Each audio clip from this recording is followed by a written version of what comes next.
I'm Kimberly C. Paul. As I travel throughout each state, I realize that death is just a moment. It is how we live until that moment that matters. Finding connection with friends, family, and complete strangers. Journey with me. This is the Live Well, Die Well Tour.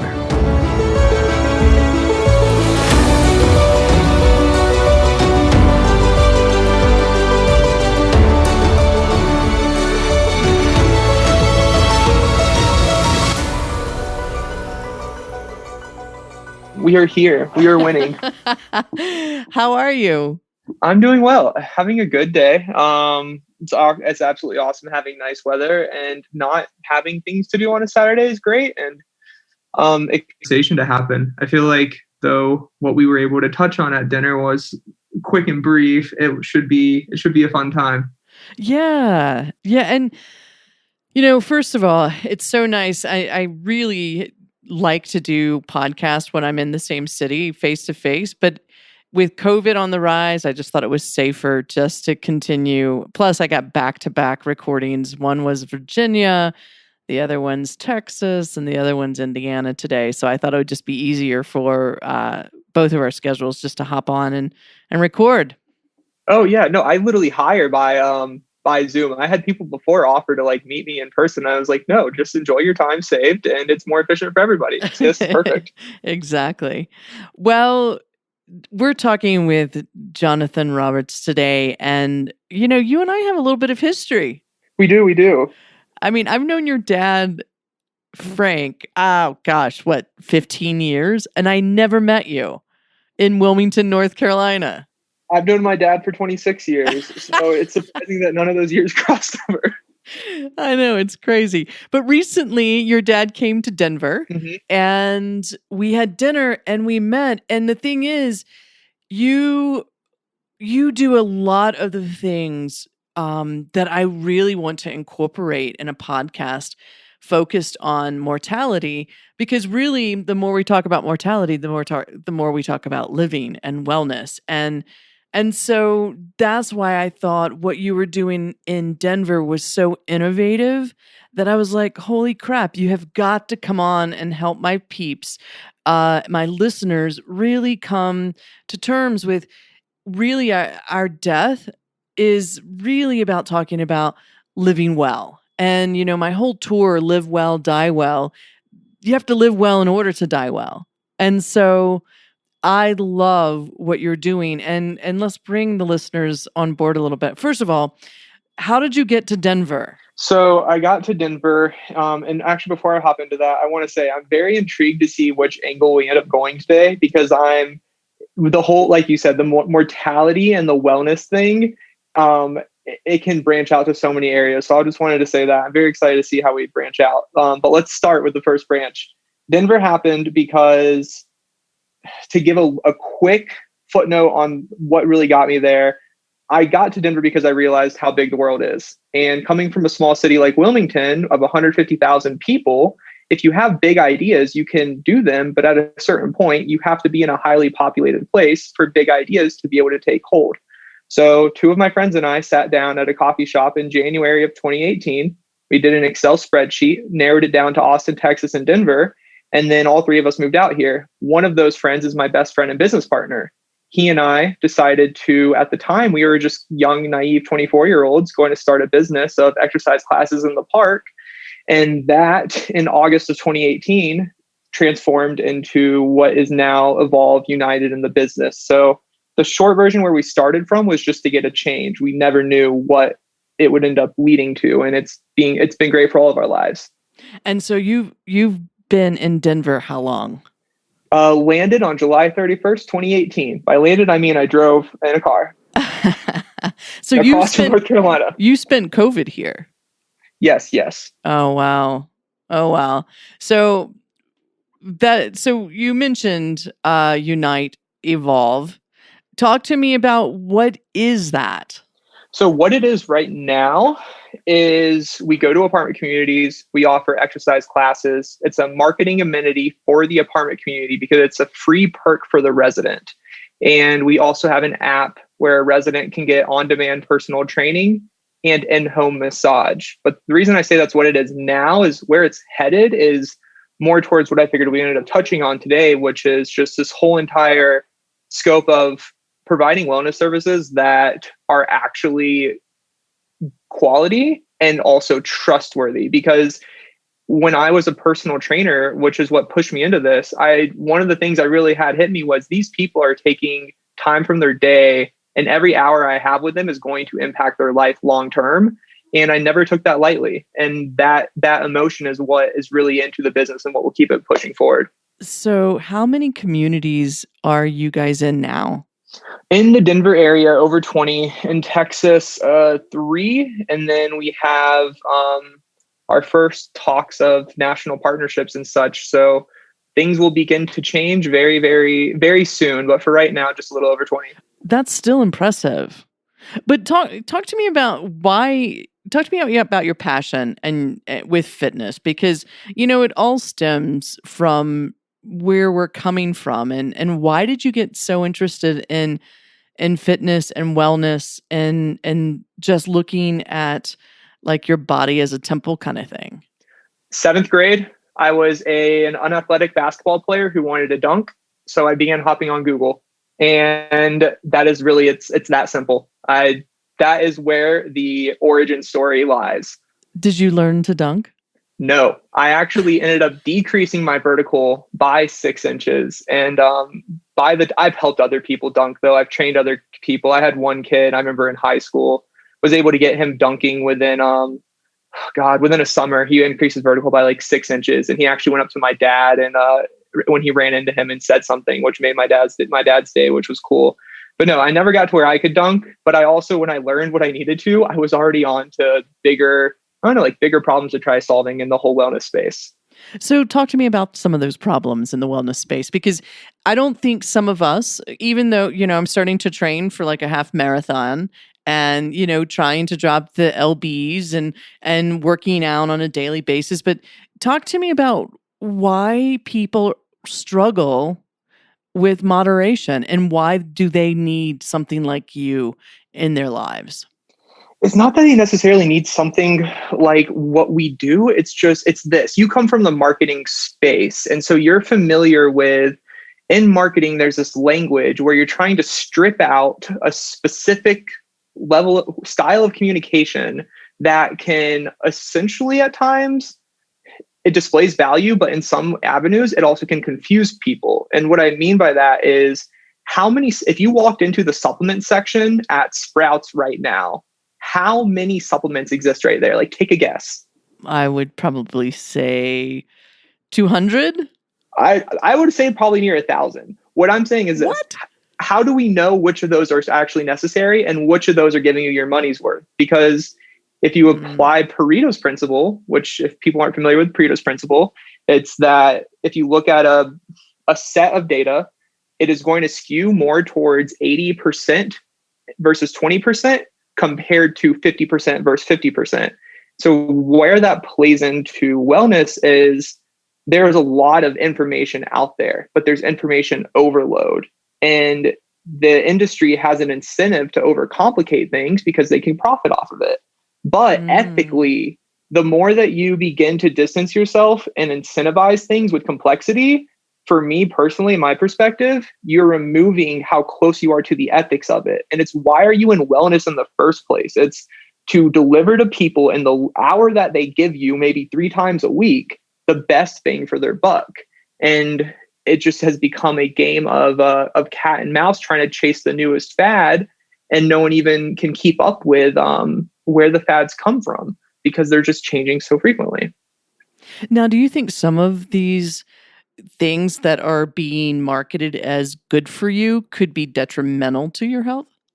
Anything, I mean, it's all balance. Like literally all hear the same thing. Alcohol, like it's great, except in if you drink too much, your body's going to kick it out, right? So everything is a substance, and our bodies are just trying to get nutrients. So yeah, you can get, I can't remember off the top of my head what the names of some of the overload things are, but we know what an underload is, like scurvy. Scurvy is a deficiency. Your body shows that it has a deficiency. Scurvy is why where sauerkraut came from, and I forget what else it was with pirates, but I think scurvy is a vitamin D deficiency, and vitamin C. I can't remember off the top of my head, but yeah, you can have too much of anything. Wow. So talk to me about, I mean, and it's Evolve Unite, or is it United Evolve? What is it? Which way does it go? Evolve United. Is the business and the brand. Okay. And so you contract with apartment complexes, and then you allow this to be given your services, is it in person, or is it is it Zoom? Talk to me a little bit about how you guys operate. So where we are right now is the first part of this whole mission is get high. I literally tell people I hire for three things: be on time, you care to improve the lives of your students, and you have the experience to improve the lives of your students. So I take people that can meet those three things, I put them in apartment communities, and they offer the free exercise classes to the residents. But we do also have those other private services. So that's what the service is in a nutshell. But then there's plans in the future to get it where there's better education, and I can't share all my secrets, but there's a lot of opportunity. No, I get. Yeah, that's why I hesitate. It. I want to share that piece because there's a lot of opportunity, and it's just like, if people in the wellness industry would open their eyes, they would see that when you just strip it down to the essentials, your clients will come back to you because they're getting results. And so that's what we try to do is provide that in the classes right now, but then more in the future. So talk to me about your routine. How do you apply wellness to you? I mean, because I always, when you hire personal trainers or you get involved with a wellness group, I'm always interested, what does the instructor or who is behind this, how do they take care of themselves? I am so glad you asked that question because like nobody ever asks questions like that, and they're phenomenal. And I have a very good answer for you. It is literally an ongoing process. I'm not lying. Yesterday, I was sat down at a coffee shop planning out my how I want to review my goals better next year, because the goal system I used for myself this year has a lot of inefficiencies. So right now, what mine is I basically do Muay Thai 3 days a week. And when I'm sharing this, I think we need to prioritize things. So priority number one is time. And I'd say priority number one is time, because when you look at the time, if you're a parent, if you're a single parent, if you're a single individual with no kids, that variable is going to change, but it has to be number one because you're going to have to commit the time to do it. So for me, just a quick overview of it. I got Muay Thai 2 afternoons a week, and that's basically kickboxing, and then Saturday mornings as well. And then I have weights 2 times per week. But then going into next week, the weights will bump up to 1 time per week. And that's all because I'm personally exploring my own path right now and what the right form of balance is. So I love this because you're planning, and a lot of people don't seem to have a plan when it comes to self-care. And talk to me how important planning with intentions is to follow through on where you want to be. Because I have this sign in my office. It says, give up what you want now to get ultimately what you want later. I want to be this, and my goal is I want to be healthy. I want to eat healthy. Mm-hmm. I want to do things in moderation. But my training the next 90 days, because of a half marathon, it's like, okay, I'm going sober, no alcohol, because I'm intensifying my training. Do I think that's a long-term solution for me? No, because I love my cocktail hour. But yeah, I want something more than I want that cocktail. And so talk to me of how important planning is when it comes to your wellness. So I'm really glad you said what you just said, because you were talking about correct me if I'm wrong, you have a perspective going forward where you can do something temporarily for the quote unquote sacrifice, but you'll get your pleasure activities back in after. Mm-hmm. Okay.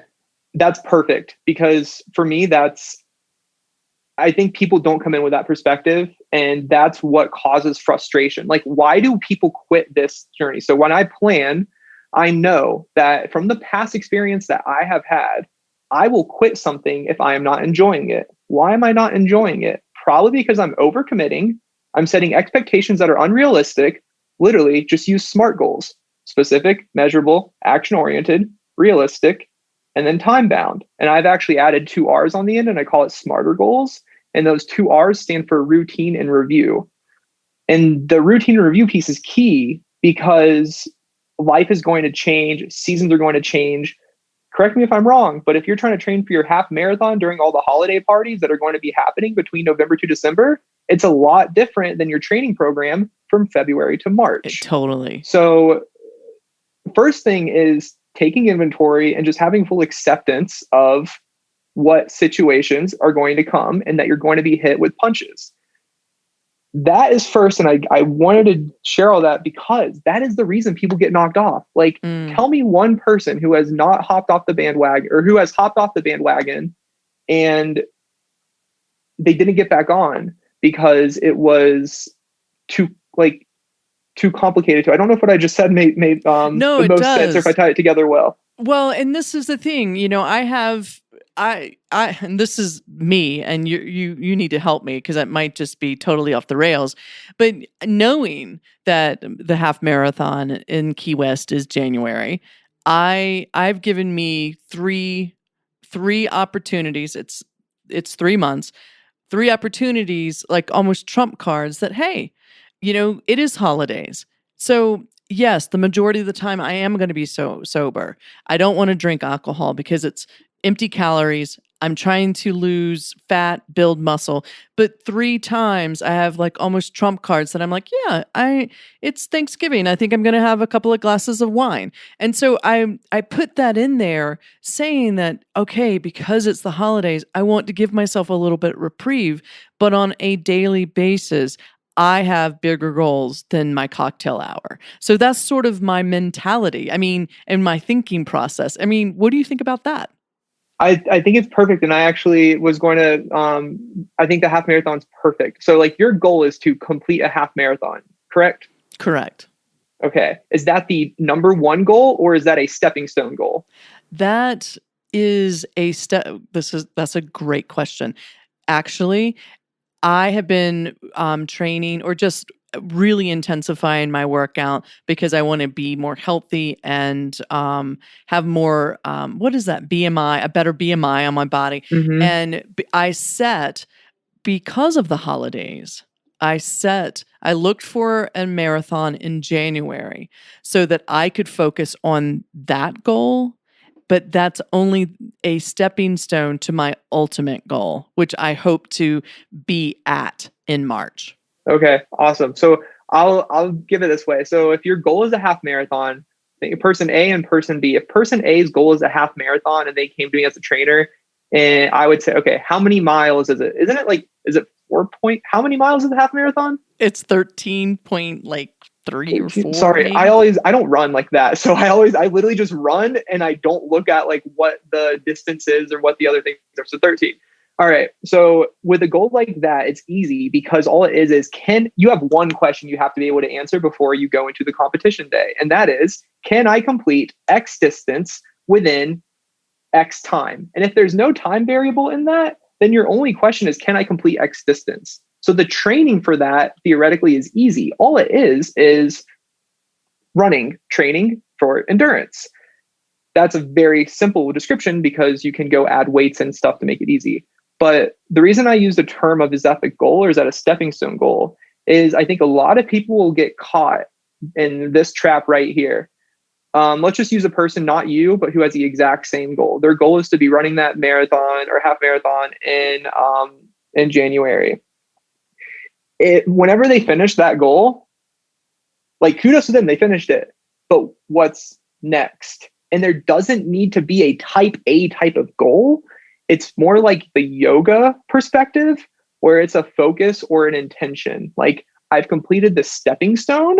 By achieving this stepping stone, I'm far closer to the version of me that I want to be and how I want to feel, but I'm not there yet. So where do I go next?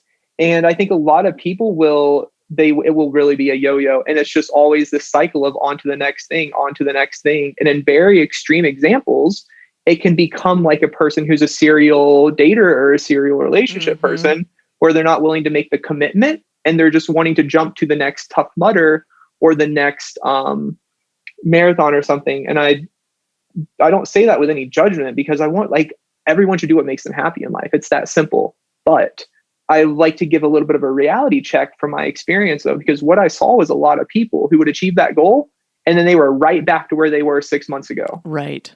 Right. And we don't have time for that in life, do we? No, absolutely not. And I think you bring up a very good point about once that goal is met. But see, my goal is, and it's broad. I want to feel healthy and put healthy food in my body on a consistent basis. That doesn't mean I'm going to not go out to King Soopers today and get onion rings that I'm going to have with my hamburger with friends later on today. Yeah. No, but I want a lifestyle that is majority healthy, which is going to give me room to make bad decisions sometimes. Like, and it's not really a bad decision, but I want pizza on Friday night, pizza and beer. So I want to work hard to have room to incorporate some of the things that I enjoy. And I believe because people go on these rad diets and cut out everything, and they lose the weight, but yet 3-4 months later, 6 months later, they're right back where they started. So I would rather take a long time to drop the LBs in a more consistent choice and psychological, what am I thinking about? Do I feel hungry? Should I stop? I want to address a bigger problem than just what the number is on the scale. Yeah. And it's so hard too, because with that, and that's actually been my struggle is the food area, but specifically with friends. Think of it. How long in human history have we bonded through meals? Oh, a long time. Since the beginning. Like, so that is a hard habit to break. That is a hard habit to break, but it's not even a habit to break necessarily. It's a bad word choice on my end. Like you said, you're having onion rings and hamburgers with friends. Like, you want to have the chance to do that, but also still feel well. And like, that is the balance. And for myself, it's the same. Switch out the friends, switch out the food, switch out the setting. It's the exact same thing. And I think that's what a lot of people want, is just to be able to do everything right on the front end, so that on the back end, you're living life carefree. And carefree for me, how I would define that, is where you're able to go to the doctor and you're not nervous going in there, because they're going to say that your cholesterol is high and your triglycerides are high. And that's the nice thing about the journey. That's objective data. When you go in for that doctor's visit every year, you get to see, how am I progressing? And that data won't lie. But what really matters is, between those yearly visits, how is your life? Like, how are you fulfilled? And are you doing more of what fulfills you? And are you doing less of the things that don't fulfill you? And how is the whole eating, nutrition, wellness habit playing into those goals? Well, and I was just talking to a physician earlier this morning, and she was a longtime family practitioner, and she started this program in Northern Virginia called 5 Stones. And she says, it's more holistic, because I instead of pushing pharmaceuticals, I talk about diet when people have heart disease in their family. And so it brings me to what you just said is nutrition. It's like 80%, and this is, I know I've read this, but I don't want to quote it. But so this is Kimberly kind of thinking outside the box. But, there's a possibility that 80% of the things we put in our mouth, whether it's alcohol, pizza, greens, whatever, is going to affect our health. And I think that's where you're talking about cholesterol. That's where you're talking about what is my family's DNA. And I think, the older I've become, those things are more important. I don't want to pop a pill. I want to be like, okay, heart disease is in my family. These are the foods that are really good for me. Like, for instance, I have chronic dry eyes. And so I researched this week, and they said, hey, you need oily fish. You need to incorporate more salmon, omega-3 in your diet. And I'm like, well, let me try that. So I'm trying to think, how can I adjust my diet to make me feel more healthy? But really, we're talking dying, we're talking end of life. I mean, because I want to live well the next 30, 40 years of my life if I have that. Mm-hmm. And I think it all comes down to exercising as well as nutrition. There is this balance. So I want to share, it's you have to make these points stick. And one of the best ways that I think is to make something stick is like tangible. So there's two examples I wanted to go to. One, the second one's the big one and it's clear as day, but the first one's pretty clear too. Just go on Google and search the ingredients list for like a McDonald's. What is it? Search the ingredients list for, I think, a Big Mac in the US versus the UK. And you'll see how the different FDA equivalents, whatever the name of the FDA is, which is Food and Drug Administration, their version in the UK, how it's different. Specifically, though, you could skip that and just go straight to this. Walk into your grocery store, go grab Yoplait yogurt, and then go grab, let's just use the Siggy's yogurt. Open the lid and turn them upside down and tell me what happens. What's going to happen is the Yoplait yogurt is going to fall out instantly like water, but the Skyr yogurt is going to stick to itself and hold together better. So you ask yourself, like, why is that so different? And also, why have we been told for our entire lives that Yoplait is the godsend? When if you flip it over and you know how to read an ingredient label, you realize it's just the cheapest ingredients possible because it's like a margin product. It's just how many of these can we churn to profit as a business, capitalism, which that opens like a whole other political debate. Oh, you have no idea. And I don't say it because I'm a very apolitical person, but it's necessary to look at that because every country is different. And this is where I've had different perspectives because I've been able to go overseas and see things and have family overseas. When you see the level of care that a country provides for its people and what they allow their people to eat, it begins to open your eyes to why some countries have issues that other countries don't have. So the like Siggy's, why I use that example, it's an Icelandic yogurt. So you're seeing the quality of a different yogurt style compared to if you come here. One of my best friends is from Chile. He came over here and he's like, why is your guys' yogurt like this? And it's one of those things, being in the US and these borders, we would never think about that. But the reason I share that is there's some people that have been eating Yoplait for 30 years, and that's not your fault because that's what we've been told is good. But there comes a time in life, like when you can draw the line in the sand. If this is a problem, or if this isn't a problem, don't worry about it. But if it is a problem and you feel like, maybe I am wanting to lose a few more pounds because I would feel better for XYZ reason, it's simple.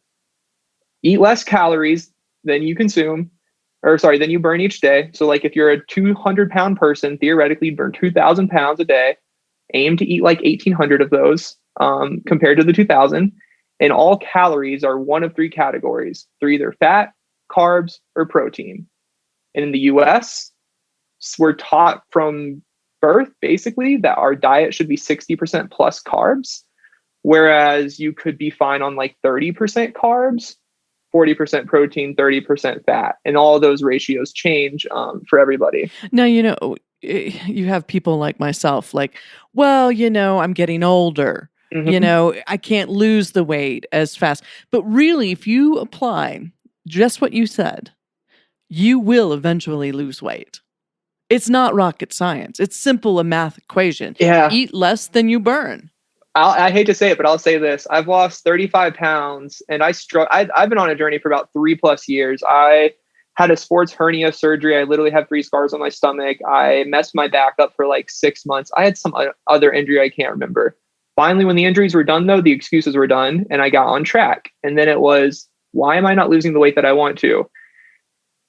I'll say this. When I started consistently tracking my calories, and when I looked in the mirror, if I was not reaching the goal that I set on the whiteboard, I knew why. And it was because it was simple. I did one thing wrong. I ate more calories than necessary. But big caveat on that. What I have not said in this entire conversation is where I am in my personal journey is I'm trying to get towards the low end, see how I feel. And then because I've reached the low end of like body fat, I can find what balance is socially for like my friendships and relationships, but also with myself. And so it's that simple, less calories. But I wanted to share that because that ties into what you were mentioning. It's difficult, but it takes honesty. It's honesty for how do I want to feel with myself, but it's also honesty for, all right, if I'm being a bit too much of a person who's trying to get on stage for a competition and I can't go out with any friends because I have to be eating chicken and broccoli every day. Well, is that really balance? Is that really being fulfilled? Because maybe your friendships will suffer too. And so I like to throw that note out because some people do take it a little far. Well, and this is where the connection happens because it's quality. It's like quality of life at end of life, quality of life as I'm living life. But there is a balance, there has to be. But for me, I've just noticed that, I want to feel better. I want to feel healthy. I want to look healthy. I will never have a six pack. But I want to just feel good. And what I was talking to a friend the other day who, thank God she was vaccinated, but she got COVID and she struggled for about a month just with feeling awful. But now she's coming back and her physician said, get out and walk. And she goes, but I don't have energy. And he said this to her, you have to project energy to receive energy. Walk and it's going to it's going to bring more energy to you. And in the beginning of workouts, and this is where the question is for you, many people overdo it and then their body is so sore or they can't maintain it. So what is a healthy start point? I know I want to get everyone your contact information for consultation and how we can work together. But where do people begin if they want to get healthy? My gut reaction on this is to say, find the closest professional that you could see yourself working with on a regular basis and start with them. Because there's nothing that I could say in this that will actually get that person really in motion. But the starting point is going to be, what can I 100% do for 3 weeks? And so that may be 2 days of exercise a week, maybe 3 days of exercise a week. It's what you can 100% do. And the reason for that is you're starting a habit and you're starting a lifelong habit right now, whenever you start this process. So aim for 2 or 3 per week, whatever modality that is. If you enjoy sprinting, go outside and sprint on a hill. If you enjoy swimming, go swim. Like whatever you enjoy, just start there, because chances are it's going to change because life is going to change. But when you block out that time and you can just build the repetition of doing what you don't want to do because you know how it makes you feel, however you start, that does not matter. But then that's why I add that piece of working with a professional, because they're going to be the one who is going to keep you accountable. And so let's talk about accountability. I mean, that's key. So how do you apply that in your life, and how do you incorporate that in the clients that you work with? So for myself with the accountability, it is, I come from a background of, at 15 years old, I basically had social anxiety disorder and had no idea. Around 24 years old is when I got to the point in my life where I got it, where nobody had any idea that I had it, because I had gotten everything in check. So for me, the accountability is preventing negative mental health issues. And I know if I start feeling either any form of depression, any form of anxiety, any form of negative self-talk, if I start feeling like I have imposter syndrome come up a little too much, I know that I've been off of my routine. And that's my trigger for my accountability with myself. I don't mind sharing that because it's a very unique one.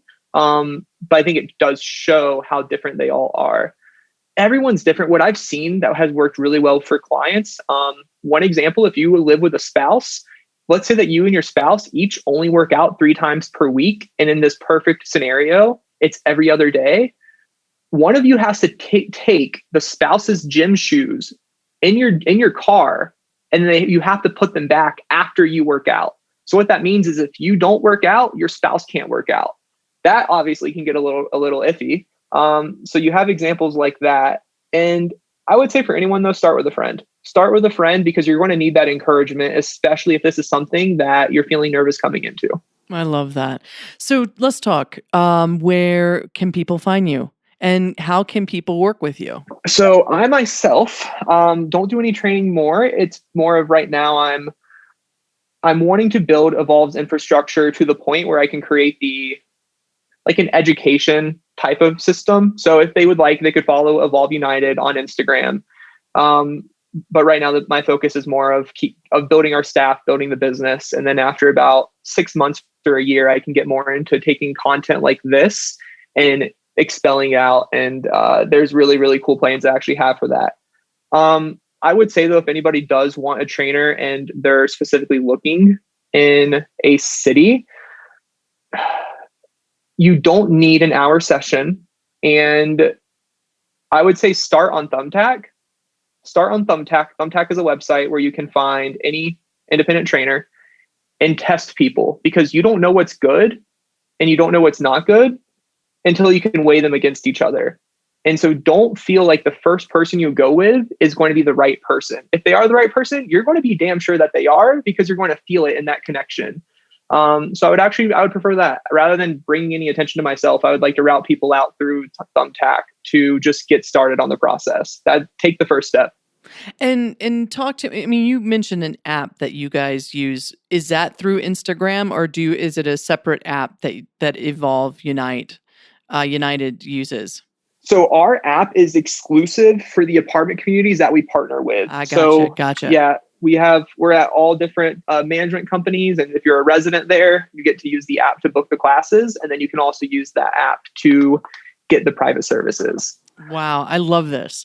And tell everybody where your website is. Is it evolveunited.com? So it's evolveunited.co without the M. Works well for being in Colorado. That's right. Yeah. That's awesome.